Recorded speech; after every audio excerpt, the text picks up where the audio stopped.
Quelle joie de retrouver tout le monde.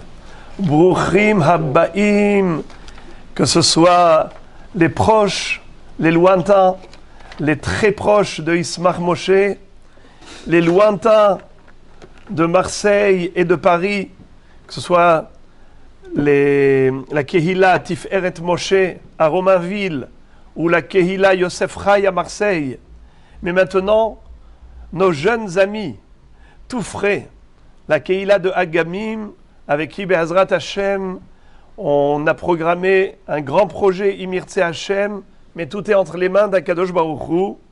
On s'en rend compte ô combien en ce moment, avec ce qui se passe ici en Israël, par rapport à Rosh Hashanah, Kippour, ils ont décrété un séguer, un confinement, mais tout, on est là pour accomplir la volonté d'Akadosh Baruch Hu. Et donc, justement, le sujet qu'on traitera ce soir, en rapport avec Rosh Hashanah, c'est le sujet de Malchut Hashem. Alors, je vais, Be'ezrat Hashem, vous exposer toute une série de questions, une douzaine, sur des sujets principalement focalisés sur Rosh Hashanah, mais nous allons également nous étendre sur des sujets divers et variés, mais n'ayez pas peur, ce ne sera pas décousu. Vous allez voir que après les 12 questions, on aura une seule réponse qui va éclairer, Be'ezrat Hashem, le sujet.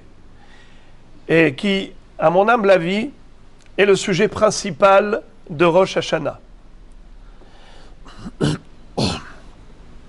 Le premier point d'interrogation a été soulevé par Rabbi Israël Salanter, le grand maître du Moussar.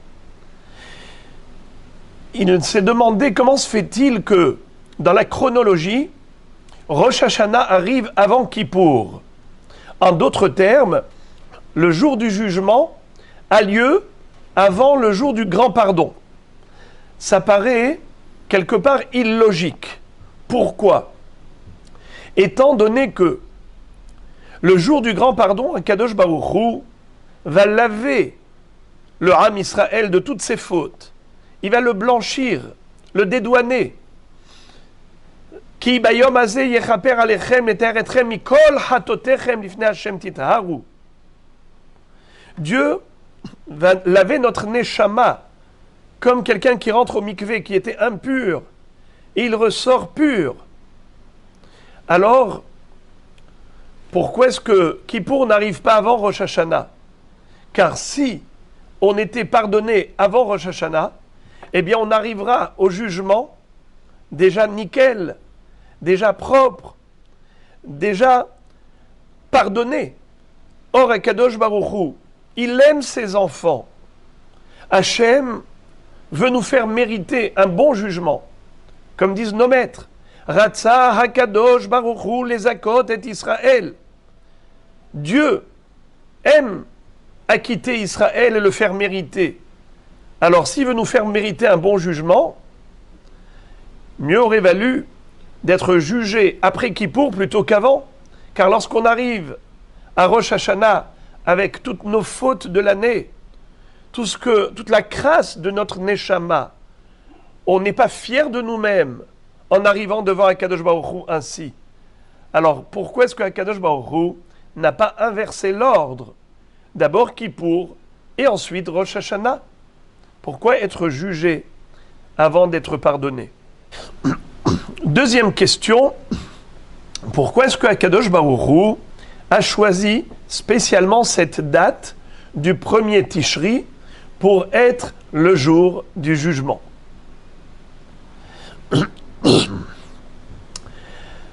Le mois de Tishri, c'est le 7e dans le cycle des mois.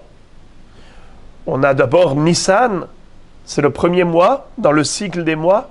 Nissan, Iyar, Sivan, Tammuz. Eh bien, Tishri, figurez-vous que la Torah l'appelle Bachodesh HaShevi'i, le 7e mois. Pourquoi est-ce que le premier jour du mois de Tishri correspond au jour du jugement ? Pourquoi Dieu a décidé de nous juger ce jour-là spécialement ? Alors c'est vrai que l'explication la plus répandue, c'est que en ce jour-ci, Hachem a créé Adam Arishon. En ce jour-ci, il lui a donné la vie. En ce jour-ci, il fait le bilan chaque année pour voir est-ce qu'il est méritant d'un nouveau crédit. La carte de crédit l'année dernière est épuisée, est expirée. Il faut renouveler le bail. Donc chaque année, Hachem juge la personne par rapport à son comportement du passé pour savoir s'il faut lui donner du crédit pour l'avenir. Donc on a compris pourquoi c'est ce jour-là qui a été choisi pour le jugement. Mais Be'ezrat Hachem, je vais partager avec vous une réflexion extraordinaire d'un grand Rav qui s'appelait Rav Moshe Chevroni, qui était Rosh Yeshiva Yerushalayim. Et Imirtse Hachem, ce sera à l'issue du long développement. Donc je vous demande ce soir d'attacher la ceinture. Mais Azrat Hachem, on va décoller et faire un beau voyage ensemble. Troisième point d'interrogation. Si vous ouvrez le Mahzor de Rosh Hashanah, vous verrez que le thème principal de toutes nos prières, ce jour-là, c'est le royaume divin. On demande à Akadosh Baruch Hu de se dévoiler afin que l'humanité tout entière puisse reconnaître son Créateur, le roi du monde, Hachem Melech, Hachem Malach, Hachem Imloch Leolam Vaed. Et Akadosh Baruch Hu lui-même nous a demandé, il nous a demandé Imru lefanai malchuyot, kedesh et tamlichuni alechem. Récitez devant moi, le jour de Rosh Hashanah, des psukim et des versets qui évoquent ma royauté, afin que vous vous soumettiez à mon royaume. Et d'ailleurs, pendant les 10 jours de pénitence de Rosh Hashanah à Kippour, eh bien, on doit dire Hamelech HaKadosh, Hamelech HaMishpat dans la Hamida. Au lieu de Ha'el HaKadosh, eh bien, on dit Hamelech HaKadosh. Et quelqu'un qui s'est trompé, qui a dit Ha'el HaKadosh, il doit recommencer la Hamida. Figurez-vous. Alors que la notion du jugement n'apparaît pas vraiment au niveau du texte, à part quelques interlignes où on dit Zochrenu lechaim, melech hafetz bachaim, kotvenu besefer chaim, urtov lechaim tovim kol bene beritecha. On demande la vie, la parnassa, certes, mais tout cela, ça n'a pas été institué par Anshe Knesset Agdola, les sages de la grande assemblée.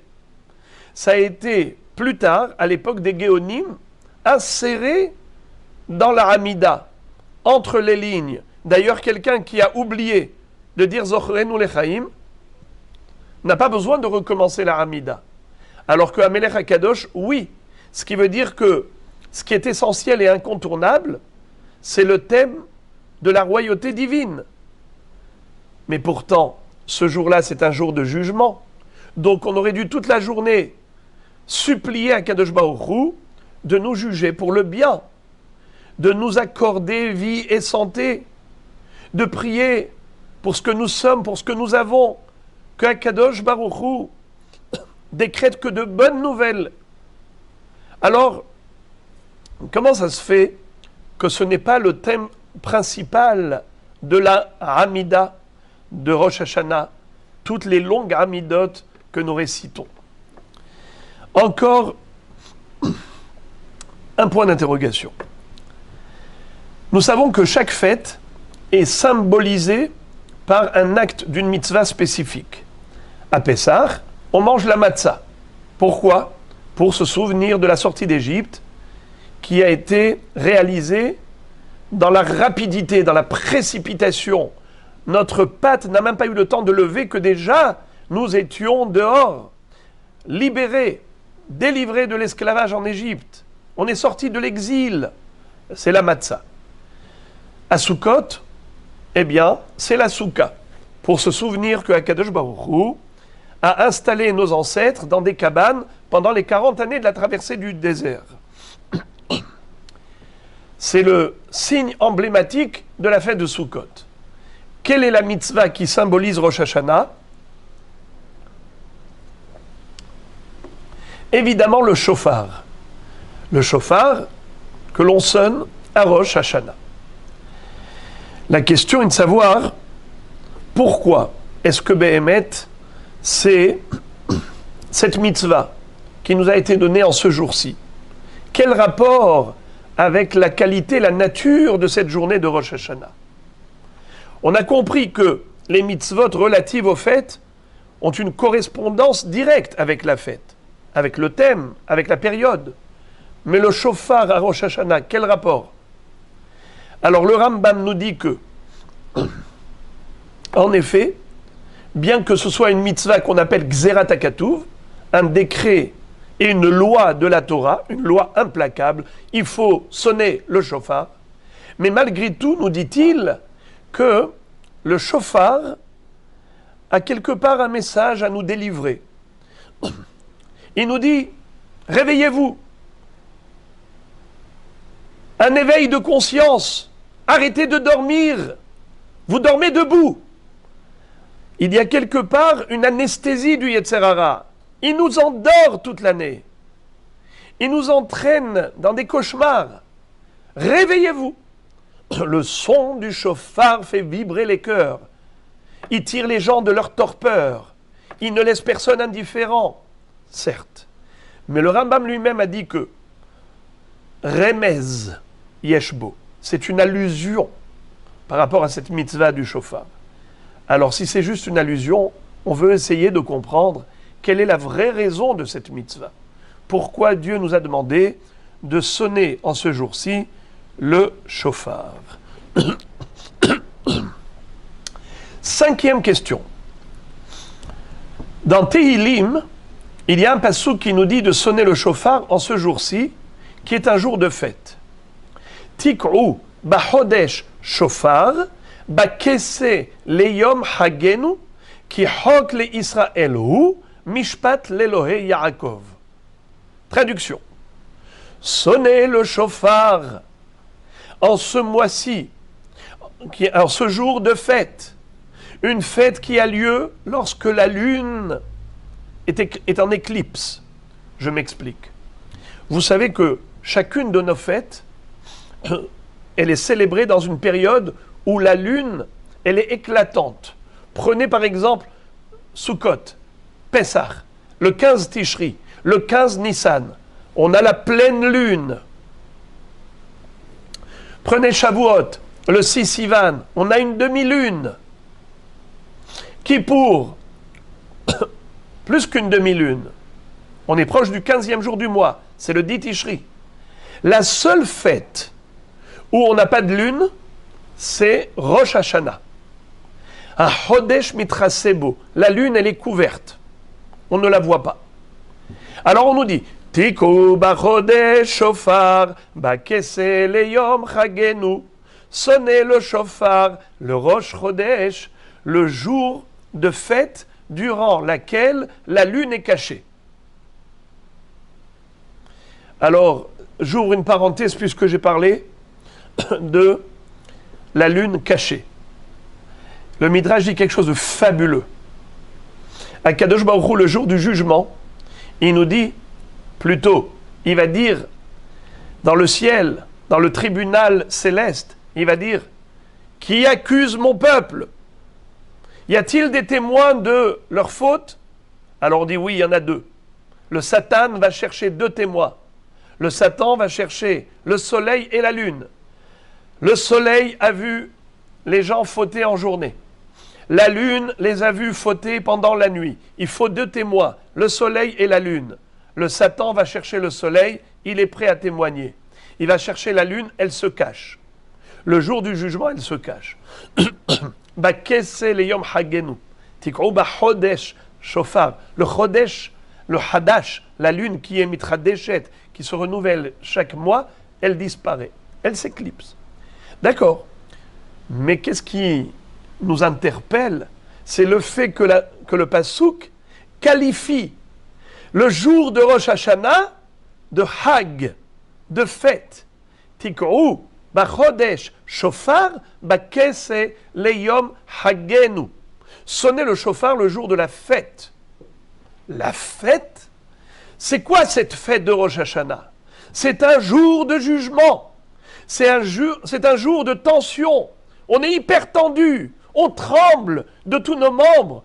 On ne sait pas quel sera le destin. Le destin à l'échelle collective, nationale, internationale, à l'échelle individuelle, familiale, communautaire, sociale. On ne sait rien de rien. L'année dernière, qui pouvait se douter de quoi que ce soit, soupçonner quoi que ce soit? Regardez comment s'est déroulée l'année. Et quand on réfléchit rétroactivement et qu'on se dit que c'est à Rosh Hashanah dernier que tout a été décrété, eh bien on a des frissons, on a la chair de poule. Alors comment David Amelech a pu dire que le jour de Rosh Hashanah est un jour de fête? D'ailleurs, à Ezra Sofer, quand il a vu les bénis Israël pleurer, il leur a dit « Ne pleurez pas. Allez-y, habillez-vous convenablement, mangez des viandes grasses, buvez des boissons douces, envoyez des plats aux plus démunis, pensez aux nécessiteux, car aujourd'hui c'est un jour sacré, c'est un jour de joie pour Akadosh Baruch Hu, qui hedvat Hashem imaruschem. La joie de Dieu, c'est votre force. » De quelle joie il s'agit ici? Moraï Verabotaï, cette question, en fait, correspond à la question des anges et à la réponse de Dieu. Écoutez les amis. La Gemara dans Masechet Rosh Hashanah nous raconte que les anges dans le ciel ont demandé à Dieu: comment se fait-il qu'aujourd'hui, Rosh Hashanah, les Bnei Israël ne chantent pas le Hallel, mais pourtant c'est un Yom Tov?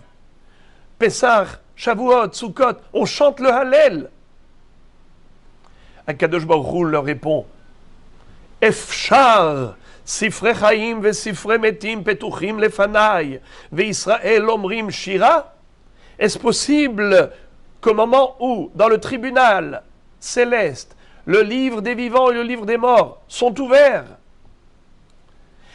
est-ce que, dans cette condition, ils peuvent chanter le Hallel? C'est impossible. Ça veut dire, en d'autres termes, quelqu'un qui est convoqué au tribunal, au moment où il arrive pour comparaître devant le magistrat, on n'a jamais vu un jugé en train de chanter, en train de danser. Nahon, on l'enverrait à l'asile des fous ou en prison, mais certainement pas. Ce n'est certainement pas un comportement normal. Alors les amis, la question des Malachim, c'est quoi? Pourquoi les Bnei Israël ne chantent pas le Hallel? Ça veut dire que, bien que ce soit un jour de jugement, mais malgré tout, ils auraient dû chanter le Hallel. Mais auquel titre? C'est quoi cette fête?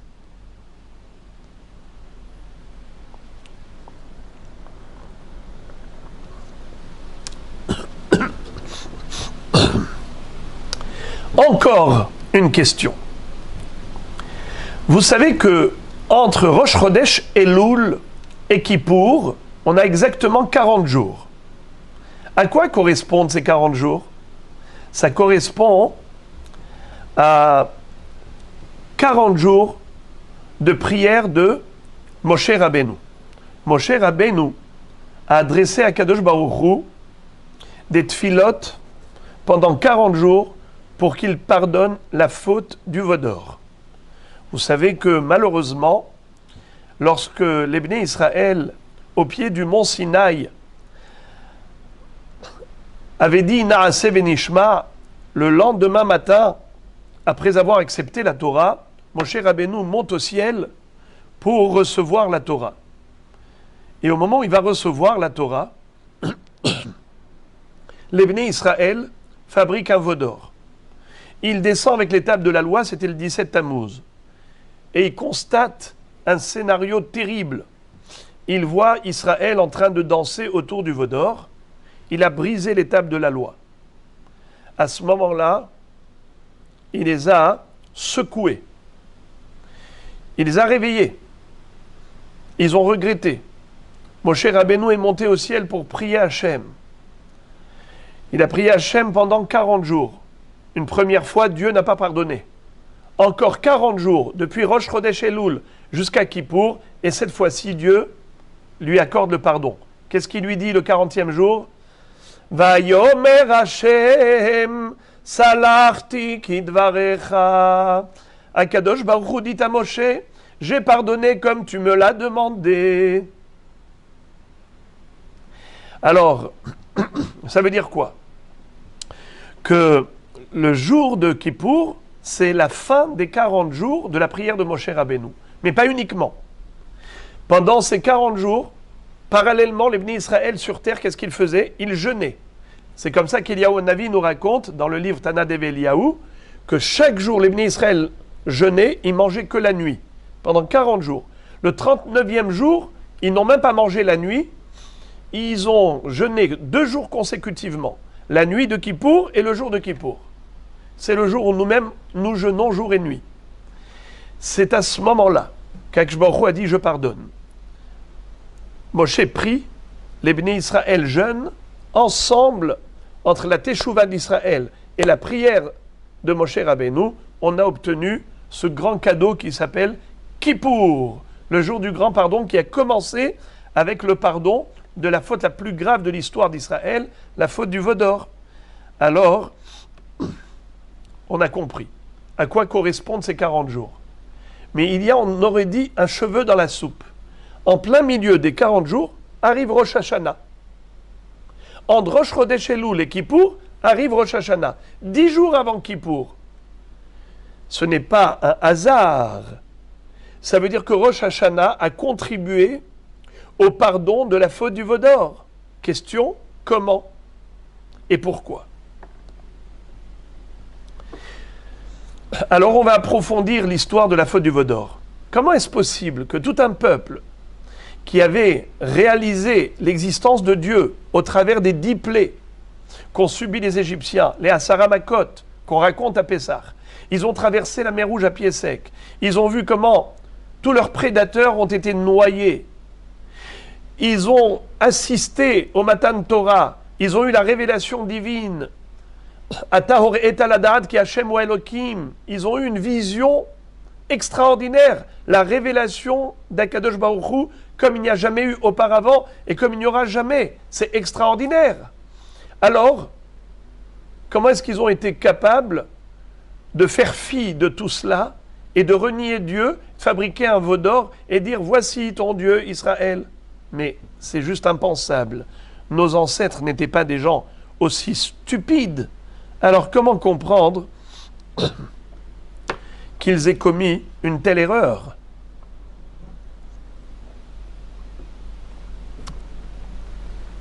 Encore une question par rapport à la faute du veau d'or, c'est que nos maîtres nous disent que nous, Israël, on paye une dette pour la faute du veau d'or. Dans toutes les générations, Am Israël, à chaque fois qu'il faute, Akadosh Baruch Hu dit, tu as fauté, tu vas être sanctionné. Tu vas être sanctionné pas que pour toi. Tu vas payer une petite dette, une petite dose de souffrance à cause des ancêtres qui ont commis le Chet HaEgel, la faute du veau d'or. Mais nous, en quoi on est coupable, nous? Pourquoi est-ce qu'on paye pour la faute du veau d'or? Et quel rapport avec nos fautes? Pourquoi lorsqu'on faute, et on est puni pour nos fautes personnelles, alors on nous associe la faute de nos ancêtres? Pourtant la Gemara dit qu'il y a 2 psukim qui se contredisent. Il y a un pasuk qui dit Lo yumtu avot al banim ubanim, lo yumtu al avot. Les enfants n'ont pas à payer pour les parents. Et il y a un pasuk qui dit oui, les enfants ils payent pour les parents. Poked avon avot al banim al shilleshim ve al ribeim. Et la Gemara dit ce n'est pas contradictoire. Ça dépend. Si les enfants se détournent du mauvais chemin des parents, ils ne payeront pas pour les parents. Mais s'ils continuent, ils poursuivent dans le mauvais chemin des parents, eh bien, ils payeront aussi pour les parents. Nous, est-ce que nous, on fabrique un veau d'or? On n'a jamais fabriqué de veau d'or. Alors pourquoi est-ce qu'on payerait pour nos ancêtres?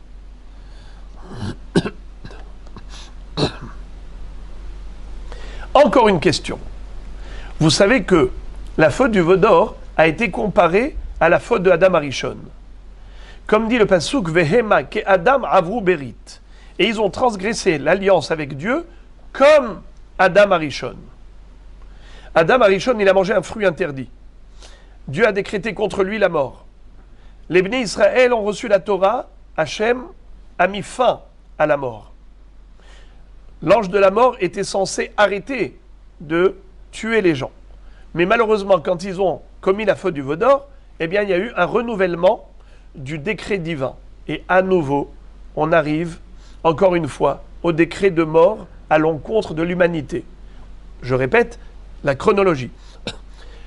Dieu a créé Adam dans le Gan Eden. Il était censé être immortel. Il a commis la faute de Adam Arishon, il a mangé du fruit interdit. Dieu lui dit, maintenant tu es condamné à mort. Arrive Matan Torah au pied du mont Sinaï, Harut ala luchot, Herut mimalachamavet. Dès qu'ils disent Naaseh venishma, Dieu voulait les libérer de l'ange de la mort. S'ils avaient reçu l'étape de la loi, Harut ala luchot, Herut mimalachamavet. Malheureusement, au lieu de recevoir l'étape de la loi, eh bien, elles ont été brisées parce qu'ils ont fabriqué la faute du veau d'or. Et là, Dieu va dire, Ani amarti Elohim atem, ubne elyon kulechem, achen ke adam temutun ur ahad asarim tipolu. Moi, je voulais faire de vous des êtres angéliques, immortels comme Adam Arishon initialement, mais maintenant, vous m'avez déçu. Vous allez mourir comme Adam Arishon. Mais quel rapport entre la faute du veau d'or et la faute d'Adam Arishon? N'ayez pas peur, tout cela sera lié avec une idée centrale et Be'ezrat Hashem, on va retomber sur nos pieds. Encore une question. Dans le Moussaf de Rosh Hashanah, nous récitons un verset. Lo hibit aven beYaakov velo ra'a amal beYisraël, Hashem Elokav imo troat melech bo. Qu'est-ce que ça veut dire? Bilham le prophète s'avoue vaincu. Quand Balak lui a demandé de maudire Israël, Dieu a transformé ses malédictions en bénédictions. Et il a dit, tu sais pourquoi c'est comme ça? Parce que Akadosh Baruch Hu ne voit aucun mal chez ses enfants. Lo hibit aven beYaakov velo ra'a amal beYisraël. Même quand ils font des péchés, quelque part Dieu, comme s'il fermait les yeux. Et à chaque fois que j'ai voulu les maudire, Dieu a transformé la malédiction en bénédiction. Mais écoutez les amis, quelque chose d'extraordinaire. Les Chachamim nous disent que, quelle était la force de Bilham? Bilham, il était Yodea Da'at Elyon. Il savait exactement quel était le moment durant lequel Akadosh Baruch Hu se met en colère. Et Hachem se met en colère une fraction de seconde tous les jours. El Zorem Bechol Yom. Et combien de temps dure cette fraction de seconde? Elle dure le temps de dire 3 lettres en hébreu. Qui rega be'apo. Apo, c'est sa colère. Rega, c'est pas une minute. Rega, c'est le temps de dire rega, nous dit la Gemara. Resh Gimel Aïn, 3 lettres. Alors Tosfot pose la question, pourquoi Balak a demandé à Bilham de maudire Israël? Mais il ne peut pas les maudire, qu'est-ce qu'il peut proférer comme malédiction en un laps de temps tellement court? Écoutez bien, il a voulu les maudire en disant à Hachem aussi 3 lettres. Kalem. Kalem en hébreu, ça veut dire extermine-les. Il voulait avoir un angle de vue global qui permettait de voir l'ensemble d'Israël et dire à Dieu, tue-les. Kalem, extermine-les. 3 lettres. Kalem, Kaf, Lamed, Mem. Qu'est-ce que fait Akadosh Baruch Hu? Vayahafor Hashem Elokecha lecha et aklala libracha. Dieu, il transforme la malédiction en bénédiction. Regardez, Kaf, Lamed, Mem, Kalem. Transformez ça à l'envers, que ça donne? Mem, Lamed, Kaf. C'est quoi? Melech. Il lui a dit, Hashem Elohav imo utroat melech bo. Troat, ça veut dire re'ut. Akadosh Baruch Hu, il aime ses enfants, il les prend en affection. Il les aime. Alors, le Kalem, il m'a transformé en melech. C'est quoi ce jeu de mots? C'est quoi ce jeu de mots? C'est du pouce-pouce des lettres? Qu'est-ce que ça veut dire? 11e question. Dans la Gemara Maseret Shabbat, il est écrit que celui qui est Shomer Shabbat, même s'il commet les Averot, les pires des Averot, tels que la Avodazara, l'idolâtrie, Dieu lui pardonnera. Je répète en hébreu.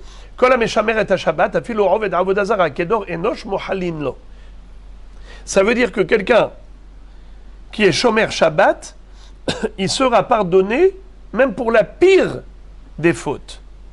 Question, comment est-ce possible? Quelqu'un qui fait Avodah Zara, quelqu'un qui a fait Avodah Zara, comment est-ce possible qu'on lui pardonne la faute de Avodah Zara, de l'idolâtrie? Parce qu'il est Shomer Shabbat. C'est impossible.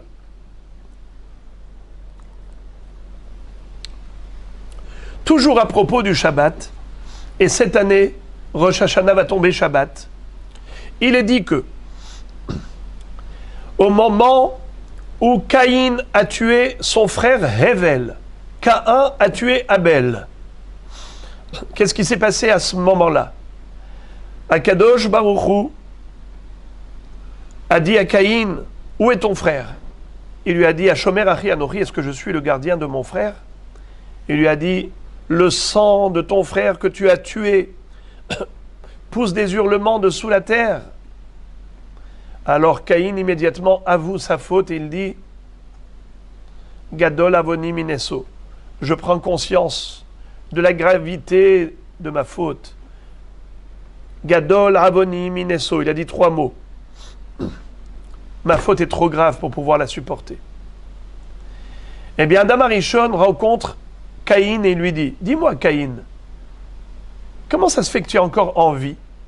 Moi, à peine j'ai mangé un fruit interdit, Dieu a décrété la mort contre moi et pourtant, toi, tu as fait une faute beaucoup plus grave. Tu as tué ton frère. Comment tu es encore en vie? Il lui a dit, parce que j'ai fait teshuva. J'ai avoué ma faute. Faute avouée à moitié pardonnée. Il a pu survivre 7 générations. Il a survécu pendant 7 générations. Caïn a vu son fils, son petit-fils, arrière-petit-fils. En tout cas, Adam Arishon, quand il a entendu cela, il a dit, moi qui ne connaissais pas la force de la Teshuvah, si je le savais dans le Gan Eden, j'aurais pu me faire pardonner au lieu d'être viré du Gan Eden. Dommage que je ne l'ai pas su. Et il commence à chanter une louange à Dieu pour la Teshuvah. Mizmor shir leyom ha-Shabbat, tov lehodot l'Hashem. Mizmor shir leyom ha-Shabbat. Un chant en l'honneur du Shabbat. Pourquoi? Tov lehodot l'Hashem. Il est bon de reconnaître ses fautes devant Dieu.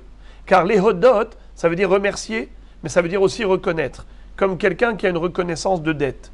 On dit Hoda'at Ba'aldin. Modé, je reconnais. Comme Animodé, je dis merci. Animodé, je reconnais une dette. Eh bien, ici, c'est dans le sens de la reconnaissance des fautes. Tov lehodot l'Hashem. Je ne comprends pas. Il lui a parlé de la Teshuvah. Et qu'est-ce que fait Adam Arishon? Il compose une louange, un cantique, non pas en l'honneur de la Teshuvah, mais en l'honneur du Shabbat. Mais quel rapport avec Shabbat? C'est en l'honneur de la Teshuvah qu'il aurait dû composer un chant. Alors quel rapport y a-t-il entre la Teshuvah et le Shabbat? Voilà les amis. Si vous voulez bien répéter les 12 questions. Et maintenant on va développer l'idée centrale. Et vous allez voir que c'est facile. Vous le savez que Rosh Hashanah, qui est le début de l'année dans le calendrier juif, correspond à quoi dans l'histoire du monde, dans l'histoire de l'univers? Eh bien, on le sait, que Akadosh Baruch Hu a commencé à créer le monde le 25 Elul. 25, premier jour. 26, 27, 28, 29. Ça fait combien de jours? 5 jours. Le mois d'Elul, il est que de 29 jours. C'est un mois creux. Ensuite, Rosh Chodesh Tishri. Après Elul, c'est Tishri. Rosh Chodesh Tishri, c'est quoi? C'est Rosh Hashanah. C'est le 6e jour de la création du monde. Qui fut créé à ce moment-là? Adam Arishon, la couronne de la création. Adam Arishon a été créé Rosh Chodesh Tishri, le 6e jour. Pourquoi c'est la couronne de la création? Car Hachem n'a pas créé le monde pour les minéraux, pour les végétaux, pour les animaux. Il les a créés pour l'homme. Eux, ils ont tous été créés pour servir l'humain. L'homme se sert de tout le cosmos, parce que lui est au service du divin. Pourquoi Kadosh Baruch Hu a créé l'homme? Pour qu'il le reconnaisse l'être humain, le premier homme, Adam Arishon, était un être plus que parfait. À tel point il était kadosh que les anges du ciel ont voulu chanter devant Adam Arishon, Kadosh, Kadosh, Kadosh. Qu'est-ce que fait Akadosh Baruch Hu? Il endort Adam Arishon pour créer Hava. Il va faire une anesthésie générale à Adam Arishon. Va y appeler à la Adam Tardema. Va y appeler Tardema à la Adam. Et c'est comme ça qu'il va extraire une partie de Adam pour créer Hava. À ce moment-là, ils ont vu qu'il dormait, qu'il était dans un état d'inconscience. Donc ils ont constaté sa vulnérabilité, sa nullité par rapport à Hachem qui est tout-puissant. Voilà donc ce qu'était Adam au niveau de son niveau de Kedusha. Maintenant au niveau de sa Chokhma, son intelligence. C'était le seul être doté d'une faculté intellectuelle. Hachem, qu'est-ce qu'il fait? Il fait passer toutes les créatures devant Adam et lui dit, vas-y, dis-moi, quel est le nom qu'il faut donner à chacune d'elles?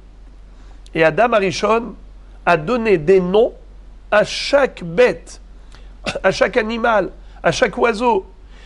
Et vous savez ce que c'est que le nom? Le nom, ça représente et ça signifie en fait l'essence de la personne, l'essence de la chose. Par exemple, Kelev, Kulolev. Voyez-vous les chiens, comment ils sont fidèles et ils se dévouent pour leur maître? Ça veut dire que ils sont très sentimentaux, les chiens. Kelev, Kulolev. Ou bien il lui dit, comment on devrait t'appeler à toi? Il dit, moi, on devrait m'appeler Adam. Pourquoi? Eh bien, puisque tu m'as façonné à partir de la terre, Mina Adama. Alors il lui dit, comment moi on devrait m'appeler? Il lui a dit, toi, on devrait t'appeler Adoshem. Adonakol. Tu es le roi du monde, tu es le maître de toutes les créatures. Tu es le roi du monde. Hachem Melech. Qui est la première personne qui a proclamé Hachem Melech? Qui est la première créature qui a reconnu l'unicité de Dieu et sa suprématie en tant que créateur du monde? Adam Arishon. Adam. Donc Rosh Hashanah, c'est la création de l'homme. Mais par le biais de la création de l'homme, c'est le jour de l'anniversaire du royaume divin. Car Dieu était roi avant la création du monde, mais il n'a pas été proclamé puisque personne n'était là pour le reconnaître. Comme on dit dans la prière, Adon olam asher malach beterem kol yetzir nivra le'et naasa bechefzo kol azay melech shemo nikra. Traduction. Adon olam, le maître du monde, asher malach, qui a régné, beterem kol yetzir nivra, avant même qu'il y ait des créatures. Il n'y avait aucune créature. Dieu était déjà roi. On va expliquer que ça veut dire qu'il était roi. Mais lorsqu'il a créé toutes les créatures par sa volonté, Azaï Melech Shemo Nikra. À ce moment-là, il y a eu une proclamation Hachem Melech. C'est-à-dire, qu'est-ce que ça veut dire être roi avant la création du monde? Hachem Malach, écoutez bien les amis. Hachem Melech, Hachem Malach, Hachem Imloch, Leolam Vaed. Hachem Melech, c'est pendant les 6 millénaires du présent. Le monde au présent doit durer 6 millénaires. On est en 5780. Il ne reste plus que 220 ans, les amis, pour atteindre la fin de l'histoire du monde. 6 millénaires. Maintenant, ces 6 millénaires, ça s'appelle le présent. Hachem Melech au présent.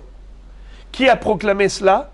Adam Arishon et toute la descendance de Adam Arishon jusqu'à présent. Hachem Melech.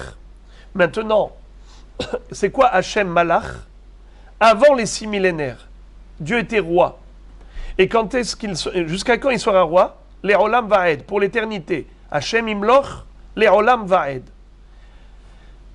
Dans les temps futurs. Alors, écoutez bien. Comment peut-on dire qu'il était roi avant qu'il y ait même un monde? Alors, sur qui il était roi? L'explication, c'est qu'il y a un roi relatif et il y a un roi absolu. Le roi relatif, c'est lorsqu'on prend quelqu'un et on dit « tu vas être notre roi ». Cet homme, en chair et en sang, il est comme tout le monde. Il est comme tout le monde.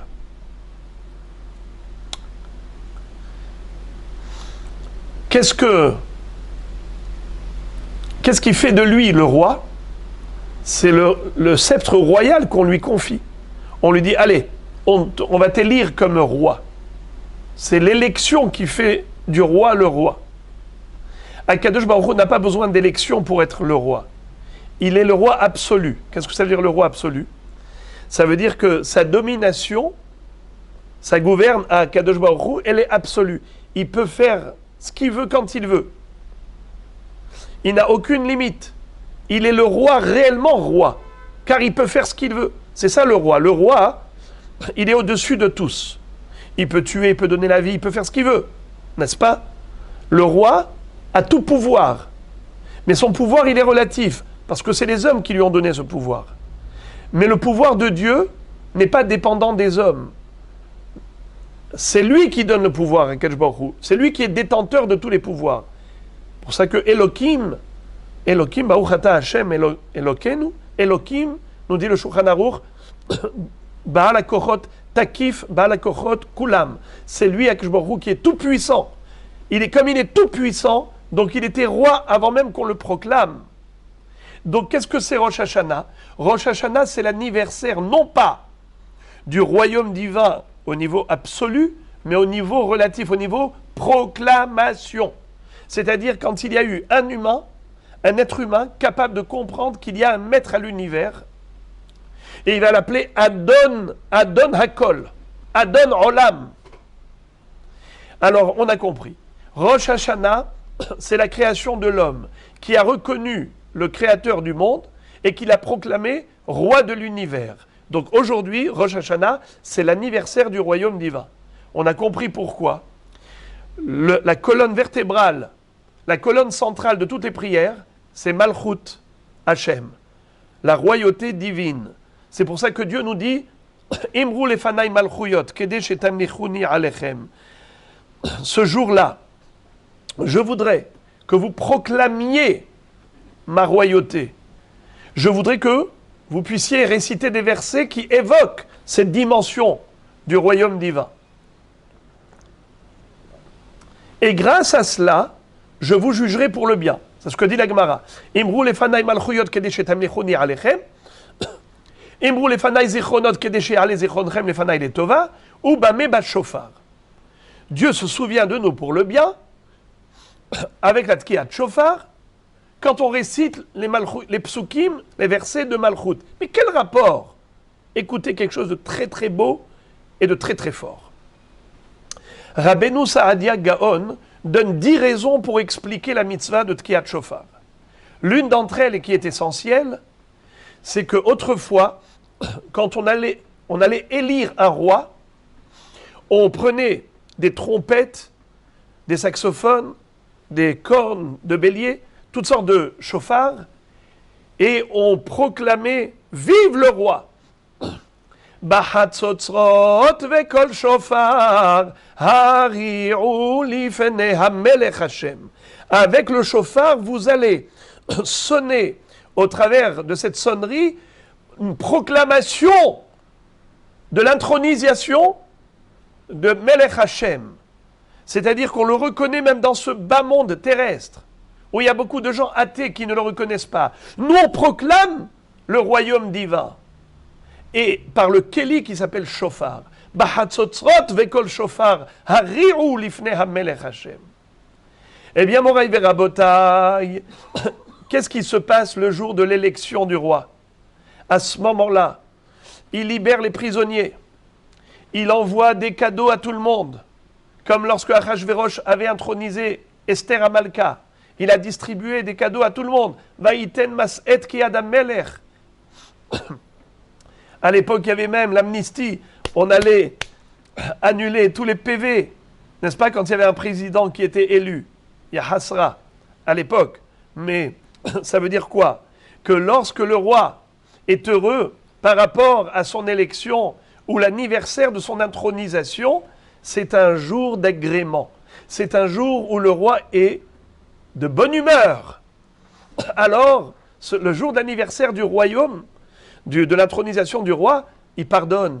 Il pardonne. Qu'est-ce que fait Akadosh Baruch Hu? Il a fixé justement le jour du jugement, le jour de l'anniversaire du royaume divin. Il a fait coïncider ces deux événements. Parce que Ratza Akadosh Baruch Hu les akot et Israël. Parce que justement, il veut juger pour le bien. Alors, nous dit le Rav Moshe Chevroni, Akadosh Baruch Hu est tellement bon. Voilà pourquoi il nous demande de sonner le shofar. Tik'u b'chodesh shofar, b'kese leyom hagenu, ki chok le Israël hu, mishpat l'Elohei Yaakov. Regardez comment ce verset de Tehilim a tout dit. Tout ce que j'ai dit maintenant, c'est dit dans une petite phrase de David Ameler.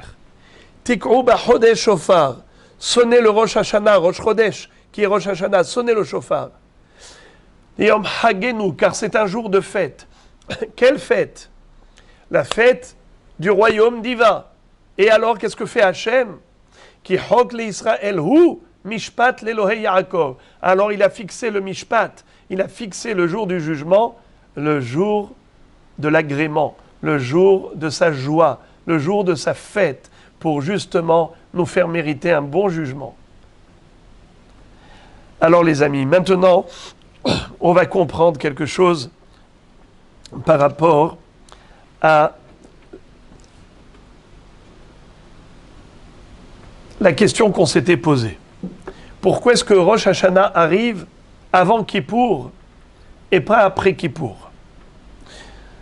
A priori, ça aurait été bien meilleur qu'on puisse être jugé lorsqu'on est nickel, lorsqu'on est déjà propre, que le jour du grand pardon nous a fait mériter le pardon de toutes les fautes.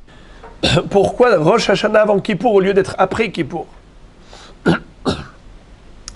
Le mashal, l'anecdote que donnent les Baalei Moussar est extraordinaire. C'est une parabole fabuleuse. Vous savez qu'à l'époque des rois, même aujourd'hui, les rois organisent une fois par an un défilé.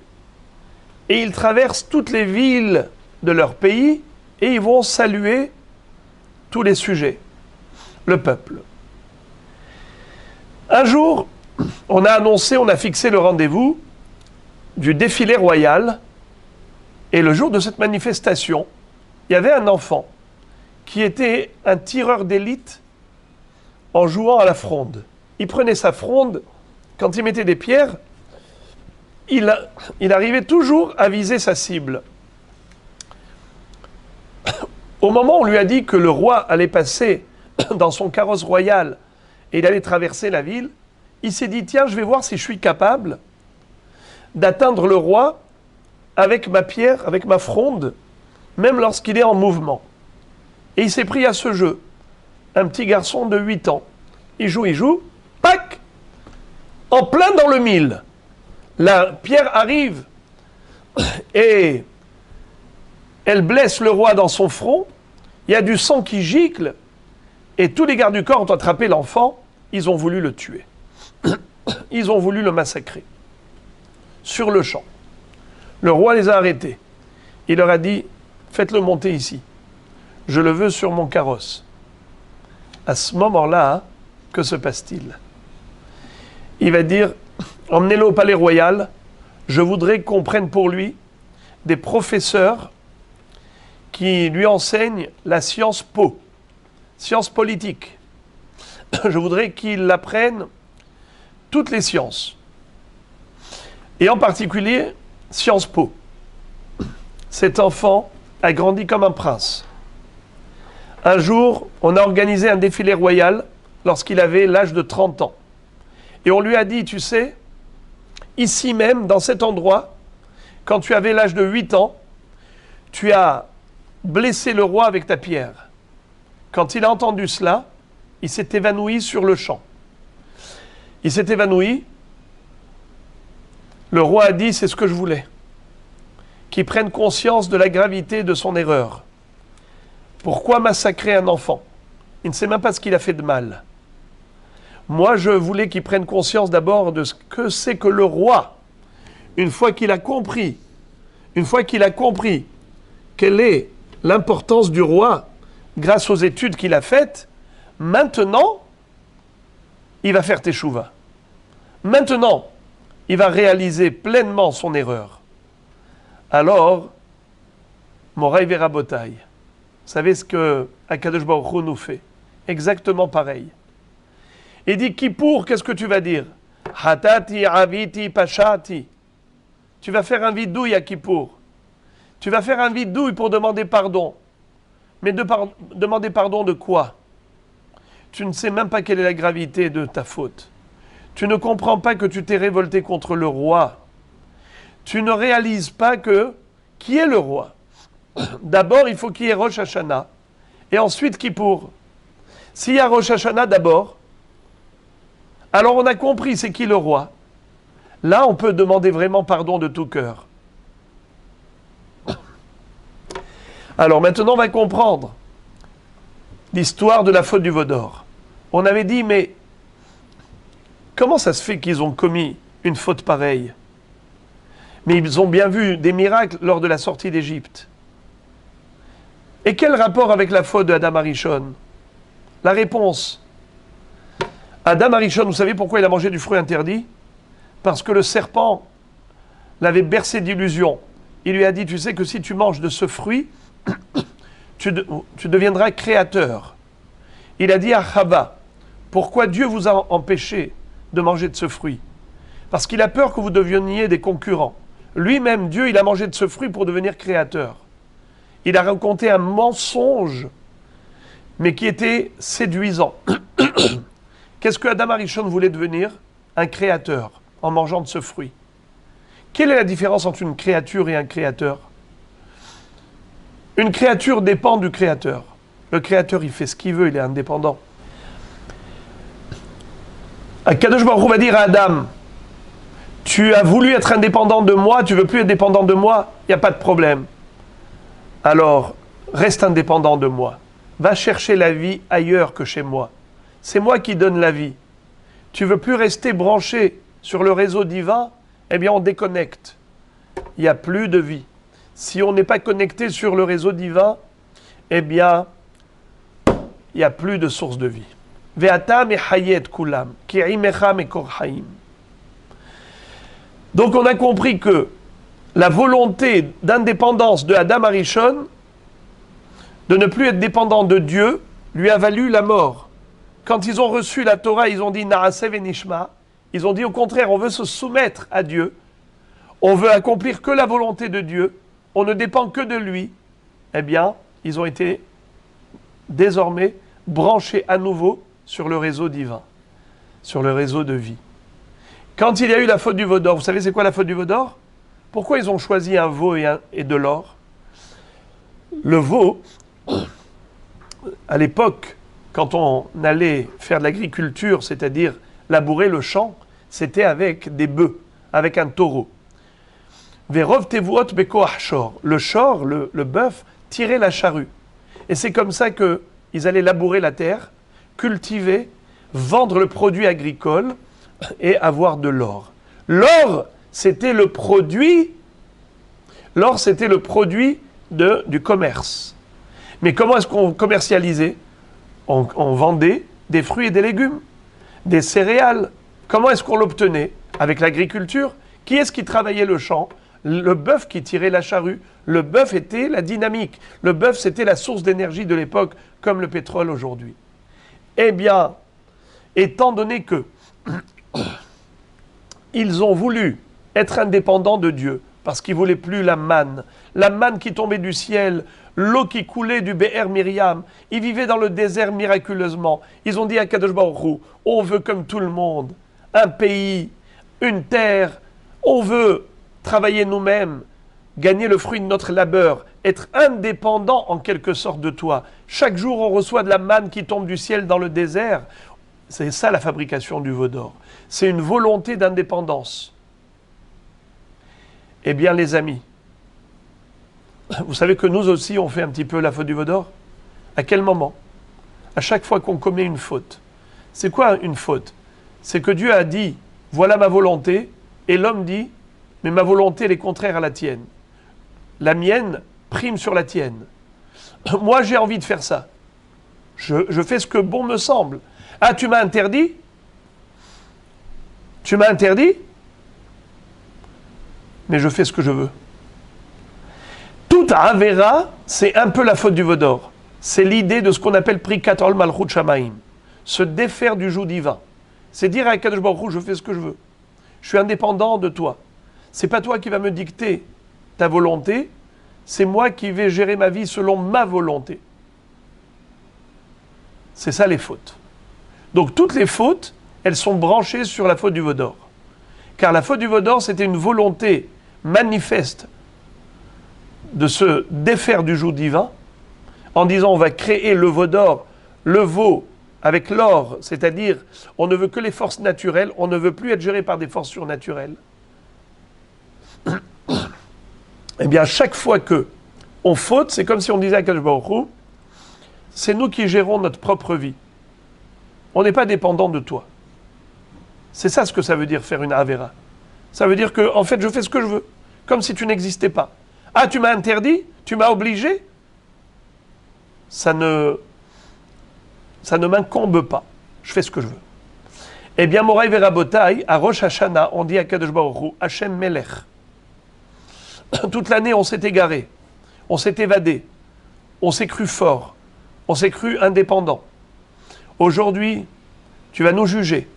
Aujourd'hui, on reconnaît qu'il n'y a que toi. En od milevado, il n'y a que toi.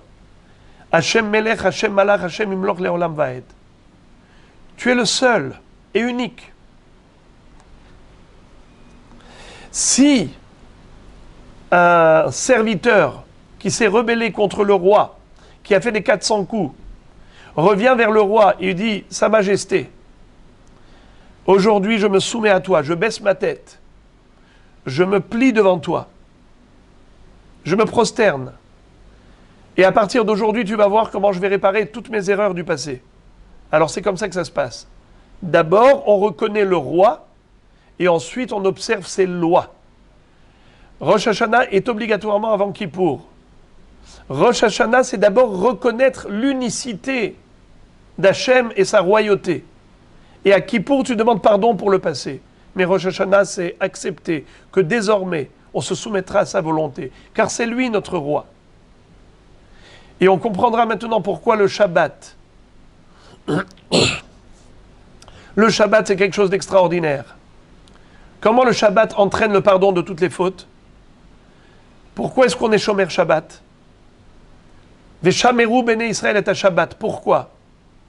Ki sheshet yamim asa Hashem et Hashamayim et Haaretz. Ubayom hashevi'i Shabbat va'inafash. Tu reconnais que Dieu a créé le monde en 6 jours et le 7e jour il a cessé de créer. Le Shabbat, c'est une proclamation du royaume divin. Si tu es Shomer Shabbat, eh bien tu fais la Teshuvah même pour Avodah Zarah. C'est juste la mitzvah qui est diamétralement opposée à la Avodah Zarah. C'est le pendant. Avodah Zarah, c'est renier Dieu. Shabbat, c'est le reconnaître. Shabbat, ce Rosh Hashanah va tomber un Shabbat en 5781. On ne va pas sonner le chauffard parce que c'est Shabbat. Alors, on peut avoir très peur s'il n'y a pas le chauffard. Comment on va brouiller le Satan qui accuse? Réponse, le Shabbat nous protège. Bnei Israël, s'ils gardent le Shabbat, Shabbat garde Israël. Veshameru Bnei Israël est à Shabbat. Plus que ce que Israël a gardé le Shabbat, Shabbat a gardé Israël. Car justement, le jour de Rosh Hashanah, qui est l'anniversaire du royaume divin, c'est le jour qui va être Shabbat, où on va proclamer le royaume d'Akadosh Baruch Hu, au travers de l'observance du Shabbat. Eh bien, les amis, qu'est-ce qu'a dit Bilham? Moi, j'ai voulu dire Kalem. Hachem a transformé Kalem en Melech. On s'était demandé, mais comment? Dieu a transformé les malédictions en bénédictions. Comment il a fait du Kalem exterminé en Melech? C'est quoi cette histoire? La réponse, vous l'avez comprise. Eh bien, justement, quand ils ont fait la faute du veau d'or, ils ont voulu se détacher de Dieu. Ils ont voulu se défaire du joug divin. Eh bien, malheureusement, quand on est dans cette situation, on mérite l'extermination. Quand on ne veut plus de Dieu, alors on n'a plus d'où puiser sa source de vie. Tu te détaches de Dieu, tu t'éloignes de lui. Comment tu veux vivre? Qu'est-ce qui s'est passé à Rosh Hashanah? À ce moment-là, ils ont justement dit Hachem Melech. Ils ont réparé la faute de Kalem en Melech. C'est ça ce que le Kaf Lamed Mem s'est transformé en Mem Lamed Kaf. Melech. Hachem Eloav Imo, Utroat Melech Bo. Pourquoi Dieu les aime? Parce que Israël proclame Malchut Hachem. Alors les amis, cette année, plus que jamais, Israël, avant tout le monde, va reconnaître que En Milevado, et tout le monde va proclamer Hachem Melech, mais cette fois-ci de tout cœur. Car aujourd'hui, on ne gère plus rien. Car aujourd'hui, même prier dans une synagogue, comme ça a toujours été le cas, dans tous les temps, le jour de Rosh Hashanah, le jour de Kippour, Israël se trouvait en masse dans les synagogues. À la Neila de Kippour, on retrouvait des millions de juifs dans les synagogues. Aujourd'hui, il se peut qu'on se retrouve tout seul à la maison en train de prier. Et si c'est le cas, c'est que Akadosh Baruch Hu nous a poussés dans nos retranchements. C'est que Akadosh Baruch Hu nous a dit, on ne gère plus rien. Vous ne gérez plus rien, vous les hommes. Ki l'Hashem hamelucha u moshel bagoyim.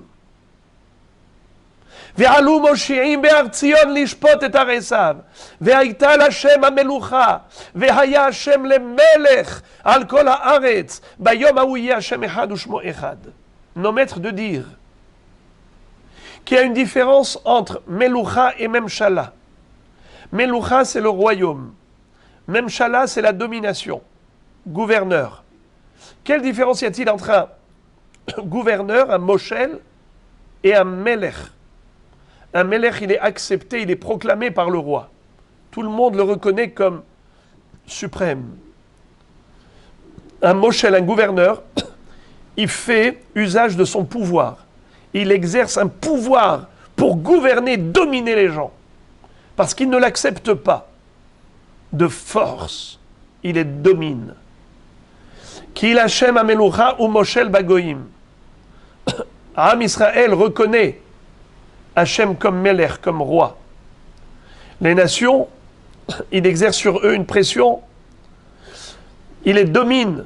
Malgré eux, ils sont obligés de reconnaître qu'ils sont impuissants. Mais lorsqu'arrivera le Mashiach, Ki Hachem hamelucha u moshel bagoyim, ve'alu moshi'im be'ar Tzion lishpot harisav, ve'haita l'Hashem hamelucha, והיה השם למלך על כל הארץ, ביום ההוא יהיה השם אחד ושמו אחד. Qu'est-ce que ça veut dire? Même les goyim vont reconnaître que Hachem Melech, pas Moshel, Melech, ce ne sera plus de force, ce sera de bon gré. Ils viendront rejoindre Am Israël, comme dit le Pasuk. Ki az ehefoch el amim safa berura, likro kulam beshem Hachem ul'ovdo, shechem echad. C'est-à-dire qu'à ce moment-là, tout le monde va venir de bon gré dire à Kadosh Baruch Hu, c'est toi le maître du monde. Et c'est ce qu'on prie à Rosh Hashanah et Kippour. Écoutez bien. Veyeda kol paoul ki ata pe'alto. Veyavin kol yetzur ki ata yetzarto. Toute créature le saura que c'est toi qui l'as créé. Veyomar kol asher neshama be'apo. Et tout celui qui a un souffle de vie en lui proclamera en disant Hachem Elohé Israël, Hachem le Dieu d'Israël, Malach, ou Malchuto Bakol Mashala. Son royaume s'étend sur tout le monde, sur tout l'univers, tout le cosmos. Et ça va être proclamé par tout le monde. C'est ce qu'on dit, Shema Israël, Hashem Elokeinu, Hashem Echad. Aujourd'hui, Hashem Elokeinu, il est notre Dieu parce que nous, Israël, on le reconnaît, on le sert, on fait Torah, mitzvot, on ne fait que le servir. Mais Hashem Echad, le jour viendra où il sera Ve'haya Hashem lemelech bayom hahu al kol haaretz bayom hahu yeh Hashem Echad u'shmo Echad. Sur tout le cosmos, tout le monde va reconnaître le royaume divin.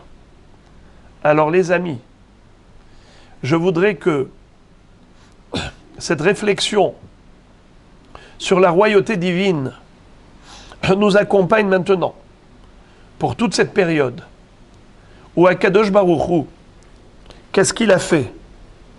Il a envoyé un virus invisible qui est moins que rien. Il faut un grand microscope pour pouvoir le voir. Et Akadosh Baruch Hu nous a montré qu'avec la plus petite de ces créatures, il a mis à genoux toute l'humanité, les plus grandes puissances. Raplapla. Il n'y a plus d'orgueil. Où est la science? Où est la technologie moderne? Où est la médecine?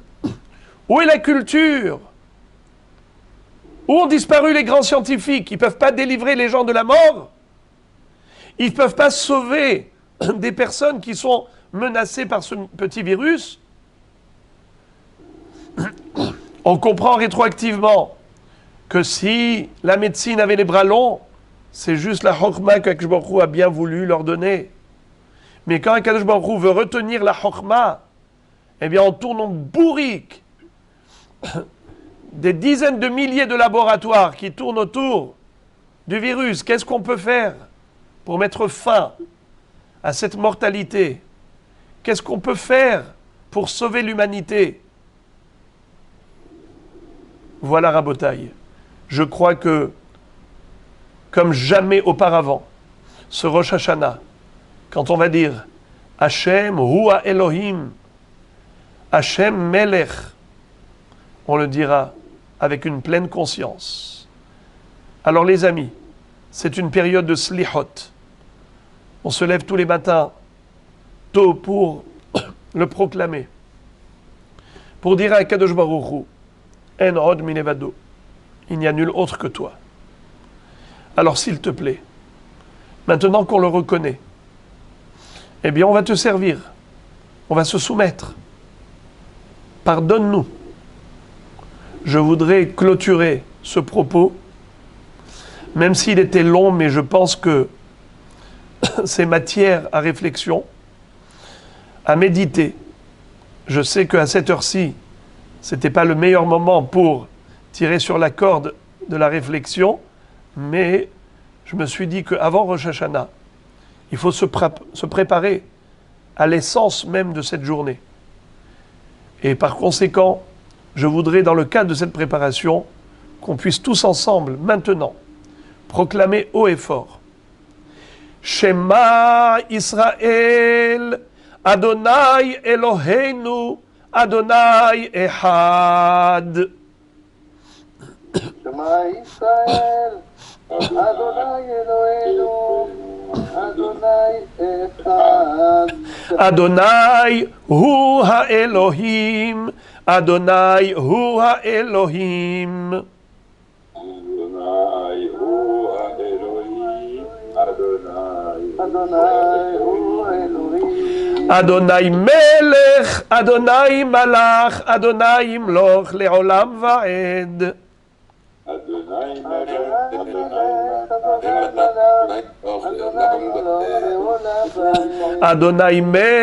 Adonai Malach, Adonai Melech, Adonai Adonai Imloch Le'olam Va'ed. Malach, Adonai Imloch Le'olam Va'ed.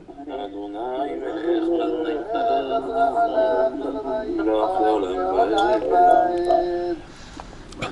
Voilà, on a proclamé l'unicité d'Akadosh Baruch Hu. Que Akadosh Baruch Hu nous accomplisse cette promesse qu'il a faite de montrer un jour que tous ces enfants qui l'ont servi fidèlement, eh bien, vous avez fait de moi un Dieu unique dans le monde je ferai de vous un peuple unique dans l'univers. Mi ke'amcha Israël goy ehad ba'aretz. Et c'est comme ça qu'Israël va devenir le phare des nations. Le phare des nations, c'est-à-dire qu'on a apporté au monde le monothéisme, on a apporté au monde la reconnaissance divine. Eh bien, Be'ezrat Hashem, nous espérons que cette année soit l'année de la Géoula où se réalisera cette promesse divine que Vehaya Hashem le Melech al kol haaretz, bayom ahu yeh Hashem ehad ushmo ehad, bekarov biyameinu amen ve'amen. Et donc je vous remercie infiniment à tous et à toutes de nous avoir permis de partager ce moment maintenant de préparation à Rosh Hashanah. Je voudrais souhaiter une année Shana Tova ou Metuka, pleine de douceur, de bonheur, que tout ce que vous souhaitez comme bien pour vous et votre famille se réalise pleinement, que Akadosh Baruch Hu annule tous les mauvais décrets et qu'il décrète Be'ezrat Hashem sur vous tous, avec l'ensemble du Klal Israël, avec l'ensemble de l'humanité, que des Besorot Tovot Yeshuot Venechamot.